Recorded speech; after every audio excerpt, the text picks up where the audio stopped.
सब पथरी बारे में पूछना था मेरे को। बिल्कुल, आप पूछिए। पथरी भी दो तीन तरह की होती है। हम्म। पित्त की थैली में, किडनी में अलग अलग होती है। हम्म।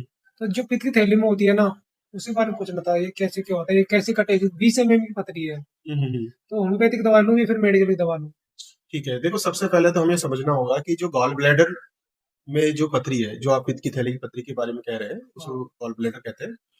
तो वो एक हमारा शरीर का एक अंग है, लीवर, उसके नीचे होता है। हाँ। और उसमें एक ये थैलीनुमा एक चीज होती है जिसके अंदर बाइल जूस जो होता है, जो हमारे पाचन क्रिया में आगे जाके काम आता है। हमारे शरीर में जो फैट होता है, वसा होता है, उसको पचाने के काम आता है।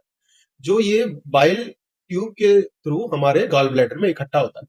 और उससे फिर ये धीरे धीरे, जैसे आपने खाना खाया उसके अनुसार वो बाइल जूस सीक्रेट यानी कि वो उससे आता रहता है और हमारे वसा का पाचन करता रहता है।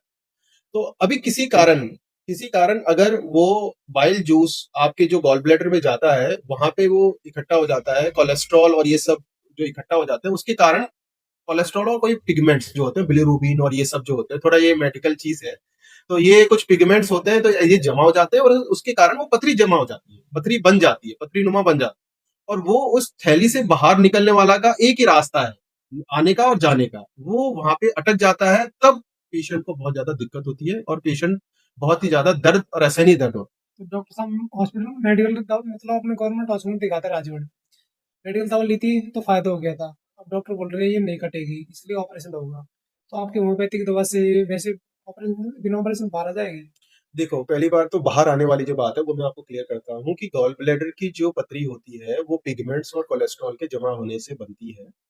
तो ये जो पथरी होती है, ये हमारी दवाइयों से वापस वो जो जमा हुआ है वो स्लज, एक स्लज जिसे बोलते हैं, कीचड़ जैसा, वो बन के और फिर वापस वो जूस में काम आ जाता है। वो इस तरीके से बाहर नहीं निकलता जैसे कि किडनी की पथरी बाहर निकलती है। ये उसी में ही वापस काम आ जाता है। और हमारी जो दवाइयां होती हैं वो यही काम करती हैं कि उसको धीरे धीरे पिघला के वापस शरीर में वो दोबारा काम में आ जाए और आपकी पाचन क्रिया सही रहे। गॉल ब्लैडर हटाना और या ऑपरेट करना, उसके बाद आपकी जो डाइजेशन प्रोसेस है वो बहुत ही स्लो हो जाती है। तो ये कहना कि वो कोई नुकसान नहीं होगा, ये गलत है। नुकसान तो होगा कि आपकी जो डाइजेशन प्रोसेस है वो थोड़ी सी डिस्टर्ब हो जाएगी। आपने बात की है कि वो जो दवाइयां देते हैं, वो दवाइयां सिर्फ और सिर्फ देते हैं कि दर्द कम हो जाए किसी तरीके से। बाकी ऑपरेशन ही एकमात्र इलाज उनका रहता है। अच्छा, उनके पास तो ऑपरेशन ओनली। दर्द से इतना परेशान हो जाता है कि हद से ज्यादा दर्द बहुत बिन सहा नहीं जाता। बहुत। तो आपकी जो दवा रहेगी होम्योपैथी की, हम्म। वो दर्द में कुछ फायदे देंगे, साथ साथ में पथरी को काटेंगे?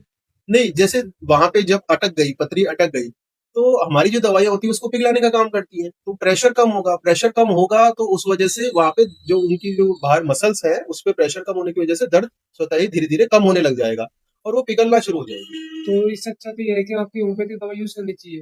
देखो, होम्योपैथी की दवाइयां सेफ है और सुरक्षित है ही, लेकिन कारगर भी बहुत है। कारगर यानी कि आपका जो पथरी है वो, आप ये देखिए ना कि पथरी जो आपकी बन रही है उसको वो पिघला के दोबारा शरीर में यूज कर रही है और आपका जो गॉल ब्लैडर है वो दोबारा अच्छे से काम कर रहा है।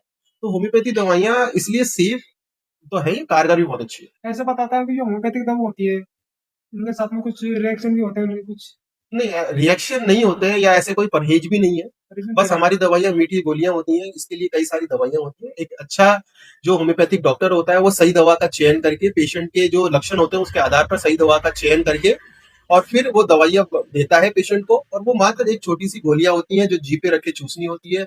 कोई कड़वी दवाइयां नहीं होती हैं। और वो आपके जो भी डिसबैलेंस शरीर में हुआ है उसको सही करती हैं। आपके जो भी स्राव है उसको सही करती है और उस ऑर्गन पे एक्ट करती है जिससे कि वो अपना काम सही तरीके से करने लग जाए। चलो, आपने मुझे बताया था ऑपरेशन में लगभग 1 लाख का खर्चा बता रहे हो।